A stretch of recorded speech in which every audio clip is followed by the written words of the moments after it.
Thanks for tuning in to this week's episode of the Speaking of Resilience podcast. I'm your host, Kate Madigan with the Michigan Climate Action Network.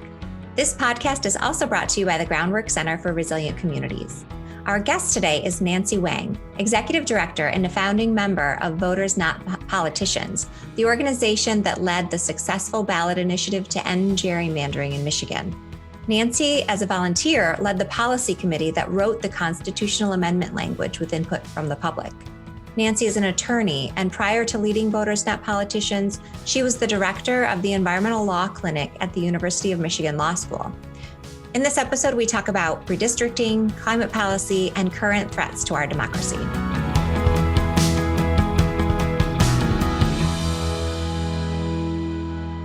So welcome, Nancy, and thank you so much for joining us today on the podcast. Thanks for having me. I'm excited for this conversation. And I have to say, as a Michigander and a voter and someone who just really cares deeply about democracy, I want to really just thank you for your work. Well, thank you. It's really been an honor and a privilege. And, every day I'm inspired by our thousands of volunteers and what we're all passionate about and what we can do. So to start us off, Voters Not Politicians is best known as the organization that is really ending gerrymandering in our state and that passed Proposal 2 in 2018. The ballot initiative to create an independent citizens redistricting commission to draw fair election district maps in our state. So we're going to talk about that. But first, I was hoping you could start us off by explaining what is gerrymandering and how did it happen in our state? Sure. So, Michigan had been in the news before we ever started. So Voters Not Politicians, we came together over Facebook in 2016 by everyday Michiganders who really felt like our political system was not being used anymore. It had actually been taken and kind of used for special interests and for politicians and for political parties, kind of to benefit themselves and to vie, against each other for money and power at the expense of voters. And that it wasn't, you could ask anyone on the street, and we did when we were circulating petitions, are you happy with the way politics is in Lansing right now? Do you feel like you're represented very, well in government, and that your everyday needs like infrastructure, like K through 12 schools, like clean water are being addressed in a productive way? And, universally, we found that people, of course, were not satisfied with the representation, which, I think is not surprising, but it's unfortunate, of course, and, alarming. So what we did was, we really were looking at redistricting as sort of a core kind of foundational problem that leads to a lot of this dysfunction in Lansing. And what it is it's essentially every 10 years, this is, required by the federal constitution. All of the states have to take the federal, official census data, which tells you exactly where people live and how many people you have spread across your state. And you take the, election districts that you have, and you sort of have to redraw the lines to make each district sort of the same exact size on the congressional level. And plus or minus a little bit on the state legislative level, but you're essentially just trying to correct, for where people have moved and, lived and died, and in order to maintain this, the same size districts. If you didn't do that, then, we would have the same districts we had maybe in 1890, and then you would have maybe, 5 people in one district. And then over time, as people maybe, moved across the state, you might have another district with 300 people. And of course, that's not the same representation. And, so that, I think the principles behind, that they make a lot of sense. That's what we want. But what's happened, increasingly over time, and what happened in Michigan in 2001 and 2011 was that the political party in power, so in our case, it was Republicans, but in other states, it's Democrats. They were using that opportunity to redraw our districts to really be precise in figuring out where voters lived and whether they were more likely to vote Republican or Democrat, and then taking the pen and really, with surgical precision, drawing our district lines around groups of voters so that they would have, a great level of confidence that you might get 56% of Republicans in, as many districts as you can. So you get, safe districts. And then you sort of minimize the number of districts that Democrats can control. What that meant, though, was that election results are basically known beforehand. They're preordained. Our elections are rigged. If we vote or not, really doesn't matter. And so there is this level of unfairness, but it was also sort of taking all of the power away from our vote. And that's gerrymandering. And what we were seeing in the national news was that, people were starting to kind of catch on that this is a way to hold on to power. And they were starting to do this in every state where they could. But Michigan was one of the worst examples for, how you can use redistricting to manipulate your election results in kind of the biggest way. Mm-hmm. And when you talk about Michigan being one of the worst examples, like how badly is our state now gerrymandered before this fair redistricting process is completed? Right. And so, one of the ways you can look, to see if things are fair or not. Well, first of all, we had a ton of evidence, because the League of Women Voters sued over our current map saying, look, you took this process and you made it so that some votes count more than others. You made it so that that one party will win these districts, at the expense of others. And they found, as part of that lawsuit, a ton of emails and, where people are saying exactly, well, this set of maps, you might have a delegate, let's say congressional delegation, we have 14 seats. Well, this map only gives us, an 8-6 advantage for Republicans. If we manipulate a little bit more, we could get 9 Republicans in the US Congress and then 5 Democrats. And that's actually what happened. So over the last, I believe it's 4 election cycles, Democrats have won more votes statewide than Republicans. And yet we have these kind of really large skews in the numbers, that can't be by chance, right? Like there's a lot of analysis that goes into this. So we really did for a long time have a 9 Republicans versus 5 Democrats, that we sent to the US Congress, where it really should have been 7-7. Yeah. And doing the research for this podcast, I was reading that a 2019 report that we can put in the show notes, that between 2012 and 2016, the people of Michigan cast more than 50% of the ballots for Democrats. So you'd expect that, more than half of Michigan election officials would be Democrat. But during that time period, Republicans held a decisive advantage. It was like Democrats received 44% of the seats in the Michigan House of Representatives, 31% in the Michigan Senate, and 35% in the U.S. House of Representatives. That's right. It's so severe. And when you look at that evidence, it's just infuriating to see those numbers. And then to think about, okay, what are the policies that we wanted to pass, you were trying to pass that we weren't, or that weren't able to be passed, that the will of the people were behind, and what was passed that the majority of people didn't support. That's exactly right. That's kind of the direct result of gerrymandering. So you get, a really durable majority, right? Like durable meaning you can get, for years where you lose the statewide election, and yet you have an overwhelming majority in both houses in the state legislature. And then you can pass whatever you want, because that, there's nothing that the voters will do except for, really take a dramatic change and switch parties and all of these things that, it just are unlikely to happen, unfortunately, these days. And so you're really locking in your advantage to do whatever you want, to put through a lot of really unpopular bills, and, to kind of drive forward this agenda that's not supported by most of the voters in your state. Mm-hmm. We're talking about climate on this podcast. And so a lot of our listeners I think are thinking, or I've been thinking like, we haven't been able to get support for the climate policies that we need in Michigan. And, to be really blunt about it, Republicans in the state legislature and in Congress don't support climate and clean energy policy as much as Democrats do. We can just look at the voting scorecards that a lot of organizations put out to see evidence of this. And so Republicans are the ones who have benefited from gerrymandering in our state for decades. So a big question for a lot of us is, how will this more fair redistricting change the makeup of the Michigan legislature? And what might we be looking at? I know we're in the middle of the process. You don't have a crystal ball, but from your, perspective, might we achieve a pro-climate majority? coming out of this redistricting process? Yeah, so I think there are a number of things that you see as a result of a fair citizen-led redistricting commission. And we don't have a crystal ball, so we won't know exactly what our maps look like, but we can draw inferences from California and Arizona, who've had independent citizens redistricting commissions operate over the last couple of census cycles.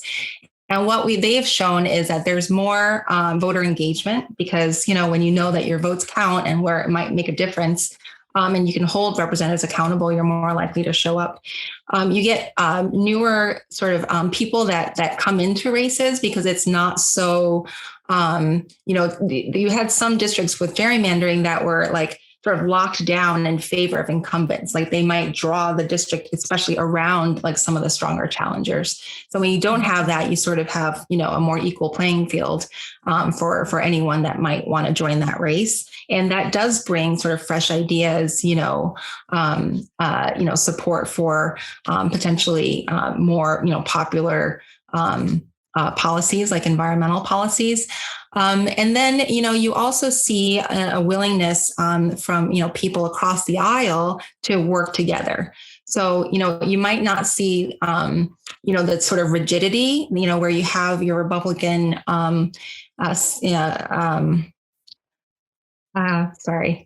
your Republican caucus kind of vote as a block to be anti-environmental policies, right?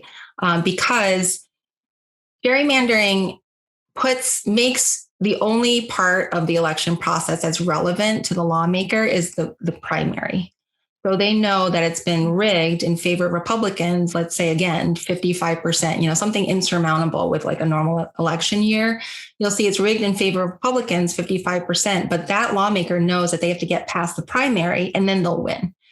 So primaries, as you know, there's a certain dynamic where you get more extreme kind of candidates, that are driving, people to one end to appeal more to the people that you tend to show up for primary elections. And so when they're in office, these lawmakers, even if, they're assured of winning, they're always thinking of the next race that they, will have to win. And it's only the primary. So they have to sort of hedge and be even more conservative, right? Potentially like more anti-environment to appeal to those primary voters than they ordinarily would be.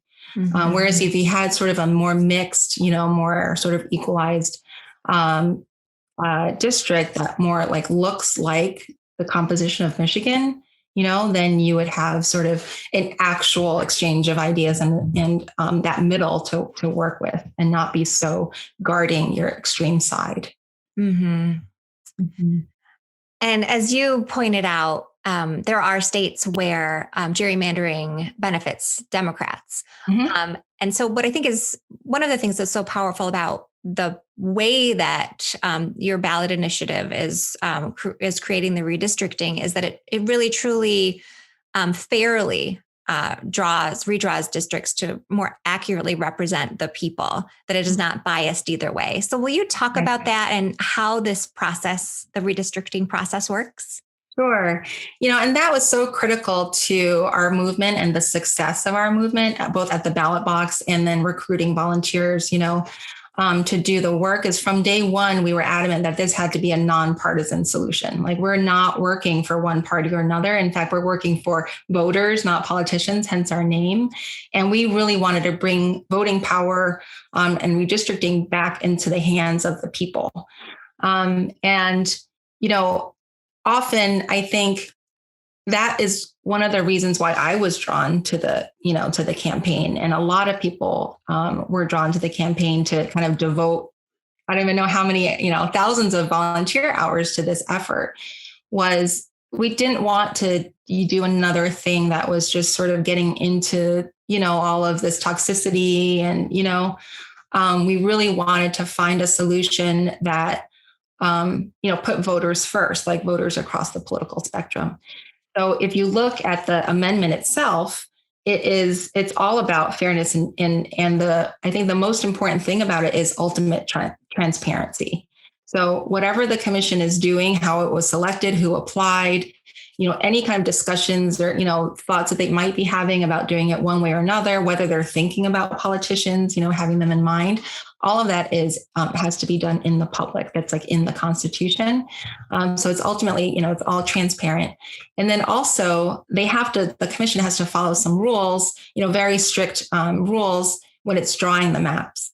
And you can see in the rules, it says you're forbidden from, drawing lines to benefit one party or another, or one incumbent or, a candidate. Like that is like strictly forbidden. That is the definition of gerrymandering. And so you're no longer able to do that. And then it also says that, any maps that are adopted have to be agreed upon or approved by at least 2 Republicans, 2 Democrats, and 2, independent or third-party members of this commission. The commission has 13 members. And so that's a way of, again, making sure that this is something that everyone, nobody's going to think it's a perfect thing, right? But all you want like a level playing field. You want, a process that people can trust. And, having something be the product of consensus, right? Having that consensus requirement really does do a lot to bring integrity and fairness into the process. Mm-hmm. Great. And so there are 13 redistricting commissioners. Is that what they're called? Yeah. Independent commissioners. And where is the process at right now? When will the new districts be completed? And what are the first elections where these new districts will be in place? Right. So the commission's in place. They are 13 everyday Michiganders, just as the people, really wanted to put in place. And they've been meeting since September. And they have been doing a great job of, kind of building the infrastructure, the agency around them to allow them to do the work, right? And the bulk of their work is really to learn. They have to go around the state. And again, this is written into the Constitution that, this redistricting process really is about people. And we need to draw our maps, not around like election results, but around keeping our communities together so that our communities can elect, representatives of their choice. So what the commission has to do is go around the state and ask people, where are the communities in the state that we have to keep intact and why? Like, why are these, what are the shared interests that you have? Where are the, geographic boundaries? Because, at the end of the day, it's really about, you have to draw the boundaries of a map. And have people, and then another powerful part of this is to have people, stand up and say, we are a community, we should be recognized. And, this is the first time anyone's been able to be a part of the redistricting process. So they're going to start doing that and holding public hearings around the state May 11th. I think they're going to hold a total of 16. The minimum they had to hold was 10. So I really am encouraged by the fact that they're really trying to go above and beyond.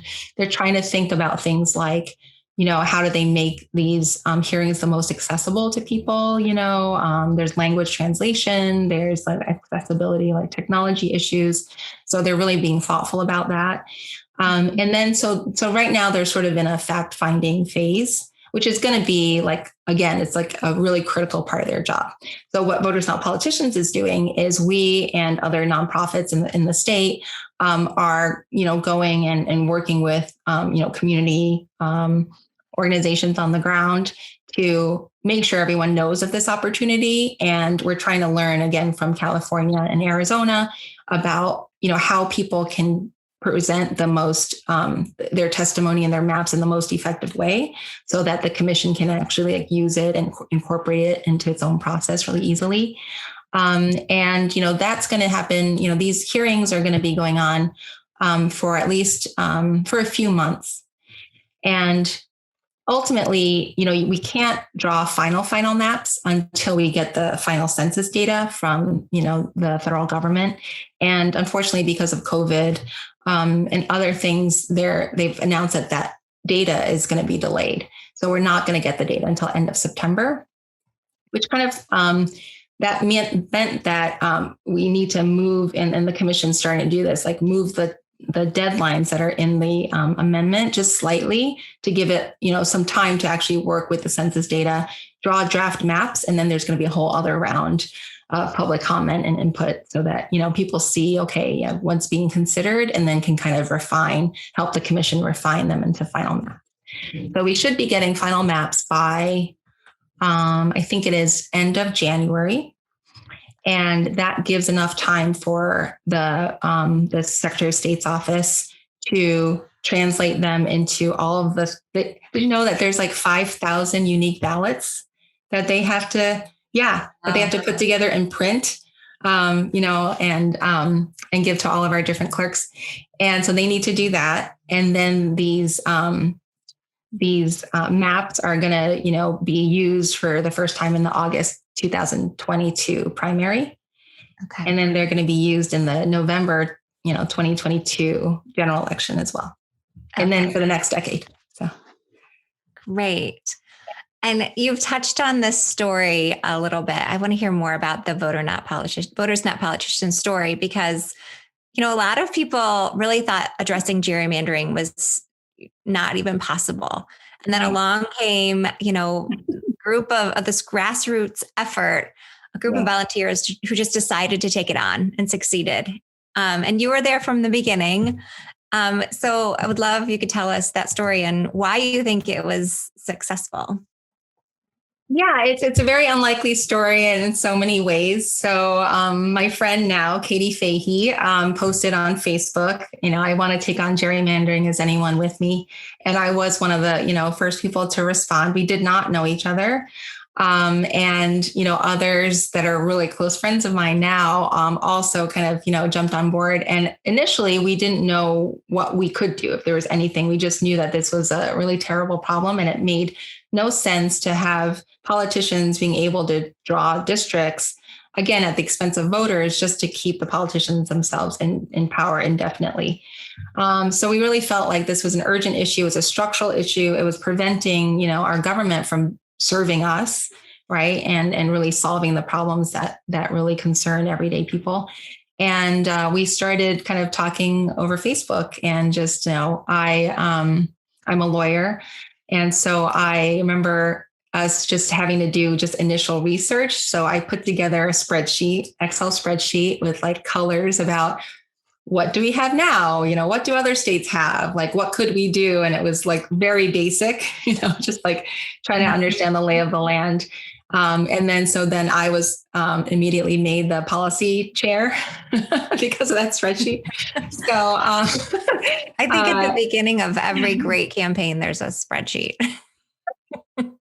And then we just sort of organized organically and virtually.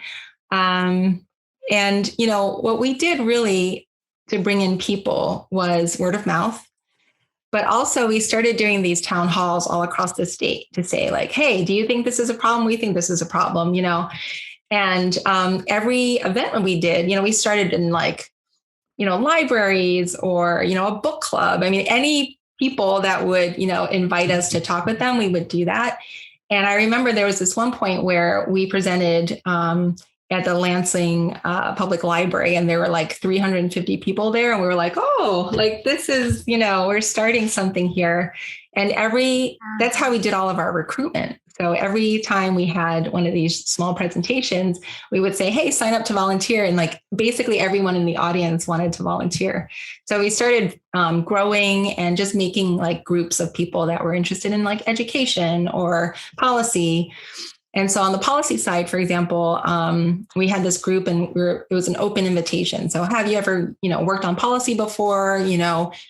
If you've ever wanted to, you have to have any sort of background. So we had like a veterinarian and like students. We had like a lactation consultant. It was everyone that really just cared and wanted to have just a seat at the table and see if we could all brainstorm things together.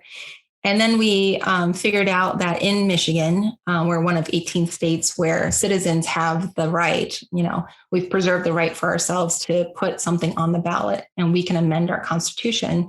It's like specifically in a situation like this, where we know that our legislature won't make this reform, right? Because they're using the system to keep themselves in power. So we can go and do it ourselves by a citizens initiated ballot question. And so that's what we did. But, every step of the way, there's people that are telling you people don't care. They don't know what you're talking about. And by the way, you're not going to have enough money because all these things are all, they're really expensive to get people on TV and stuff. And then also there's so many people that are going to be against you, like all the people that want to hold on to power. There are going to be a lot of lawsuits brought against us, which there have been since day one, and they're still continuing now. But we just kept going. And our message was voters, not politicians. Our message was, we're not working for anybody. We're not a front. This is what you see and this is what you get, And we had 8,000 volunteers when we were ready to circulate our petition to say, hey, sign this so we can get on the ballot. And we collected 428,000 signatures with all volunteers, using just things that we just put in place because we thought it was a good idea. So our state field director, Jamie, she's like a stickler, right? So one of the things that happens with people is like, they'll go and they'll sign a petition, but then your signature is not valid. It can't count because you did the wrong thing. Like there's like these little technical things. You have to write the county, but not the, whatever. And so she made all of the volunteers, before you can get a petition, before you can get a clipboard, you had to pass her quiz and get 100%. So I remember being like kind of stressed out about taking the quiz, but I wanted these petitions because I wanted, like, all my friends are into it and I wanted to, do my part. So we had 8,000 people who had done this thing. They were trained. They knew what they were talking about. We had we wore buttons so that people could come up to us, and we knew that every single volunteer could answer any question.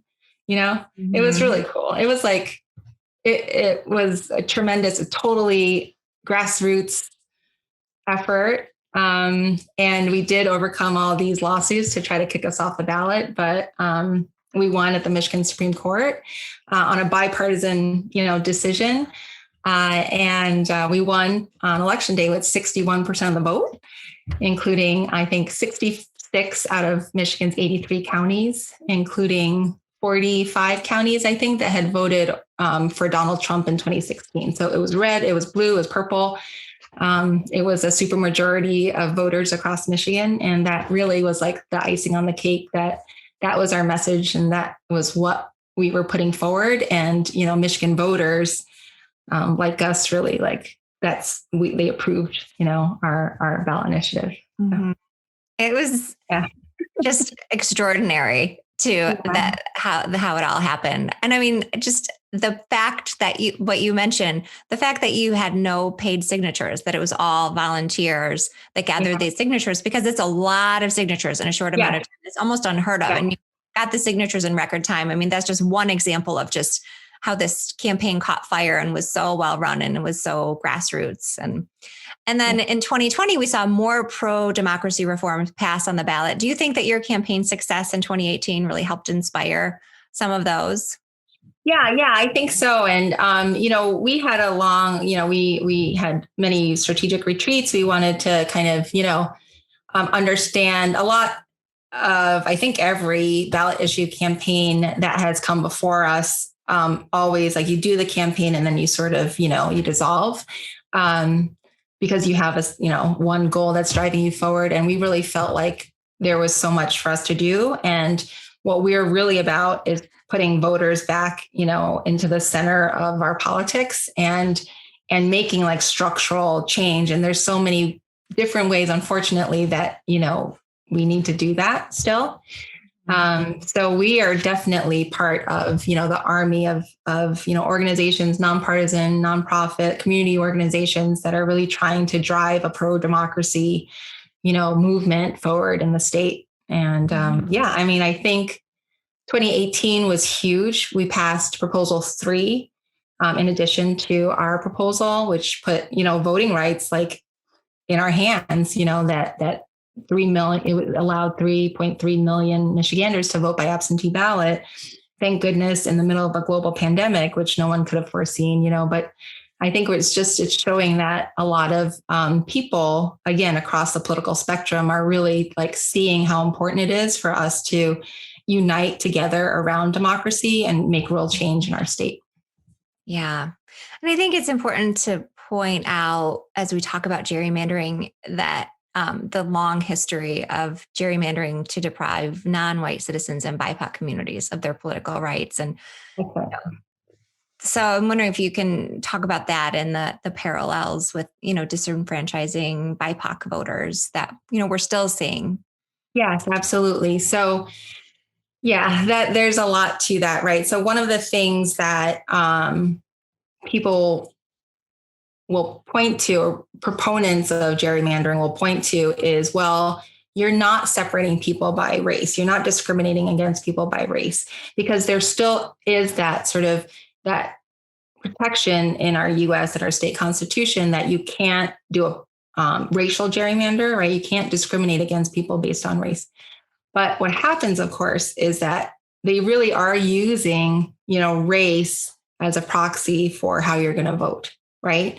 And there was, like I said, in that lawsuit that was brought in Michigan against our gerrymandered maps, there were a lot of emails that were very specific about cramming all of, Detroit into one, the largest African American community in our state into one or as few, districts as possible in order to basically command, the elections in the rest of the state. So it's hard to escape that these really go hand in hand, and they're just different tactics, slightly different. I mean, really only in how people talk about it to accomplish the same thing. And we're sort of seeing the same thing happen now, right? So the Senate Republicans in Michigan have dropped a package of 39 bills that make it harder for people to vote. And it does make it harder. It makes it harder for, older people who don't have access to color printers, for example.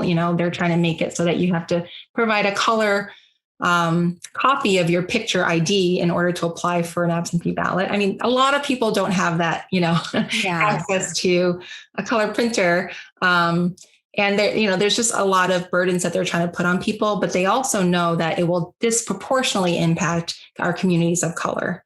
And that really is, they're okay with suppressing the vote in general, but suppressing more of, our communities of color. So again, there are different tactics. They're all about, taking power and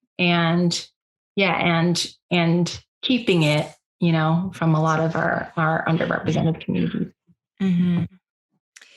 And so what do you think, you mentioned the bills that have been introduced in Michigan. What do you think are the biggest threats now to our democracy, and what is your organization focused on now? Well, we're definitely focused on fighting back to protect our freedom to vote. So like I said, it was just in 2018 that Michigan voters voted overwhelmingly, 2-1 in favor of expanded voting rights. And that means a lot of things. It means, bringing younger people into the electorate, right? Allowing and the things like our gerrymandering reform, that's also meant to bring more people into the election system, because if they see government actually working and being fair, then there's like this trust and incentive now to vote again, right? So I really think all of these ways, well, certainly the big lie, all of these kind of unsubstantiated claims of fraud and really, damaging people's faith in our institutions, I think, for political gain, I think that really is the biggest threat that we're seeing right now to our democracy. And one of the ways that we are fighting back as much as we can is, again, using our network of people, like people talking with their neighbors and their families, and, to educate people about what's happening and what's happening behind the scenes and why this kind of disinformation is coming out, and kind of connecting the dots between efforts to undermine the election and then these efforts now to introduce, these anti-voter bills.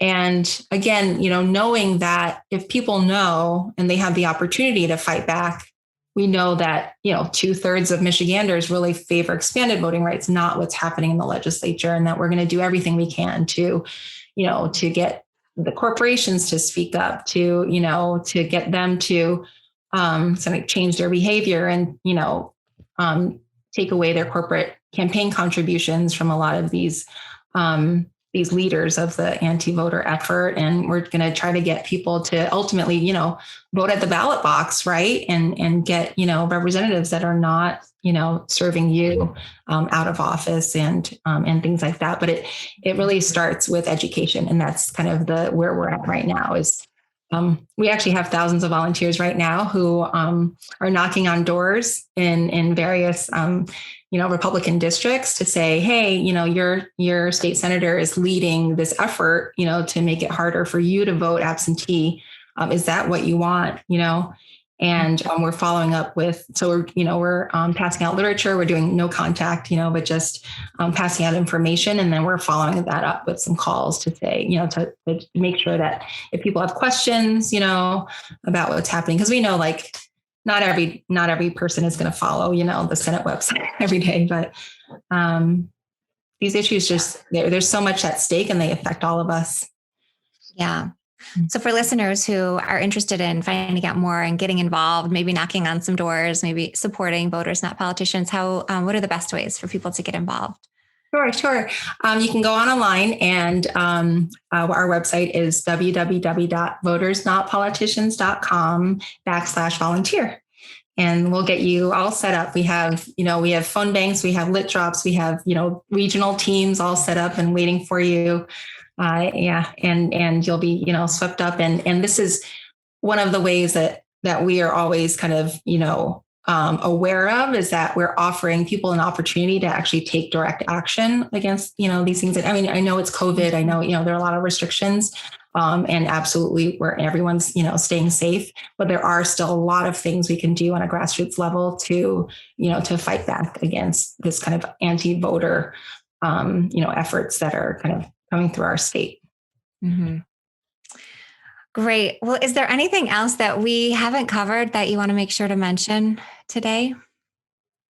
No, I just thank you for your time, and I know that what we were talking about is, trying to get environmental policies or, environmental protection, to be a priority for our government. And I think, the reason we're talking and, is we all understand that there is this foundational issue, this structural issue, right, that is preventing the will of the people and what we all kind of collectively want for our state, clean water, a safe Michigan. So to preventing those issues from, kind of getting addressed and for us all to find common solutions that we support. So I just, I know this, but, we're all into this together. We're all kind of recognizing what the barriers are. And so I'm just really grateful that we're all seeing it and, and teaming up together. Me too. It's so great to connect with you and to get to talk with you. I've been following Voters Not Politicians and supporting this effort for so long. And I really do think, the government is really a tool of the people to address the problems and what we care about. And when we all care about something like environmental protection, like climate, and when the tool is broken, we have to fix it so that we can, work together. And so thank you for this work. Thanks for joining us today. Yeah, thanks for having me. I really enjoyed it. Anytime. Thanks for tuning in to this week's episode of the Speaking of Resilience podcast. You can find more episodes of the Speaking of Resilience podcast at our website, groundworkcenter.org/podcast, miclimateaction.org/podcast, or on all major podcast platforms. If you appreciate this content and want more of it, stay up to date by subscribing to the podcast wherever you listen in. Don't forget to subscribe, and leave a review. This helps other listeners find the Speaking of Resilient podcast. Like us on Facebook, Instagram, and Twitter at Groundwork Center and at MI Climate Action. Speaking of Resilience is created by the Groundwork Center for Resilient Communities and the Michigan Climate Action Network. This episode was produced by Taylor Kramer of Cold Shower Media in collaboration with Nick Loud of the Boardman Review.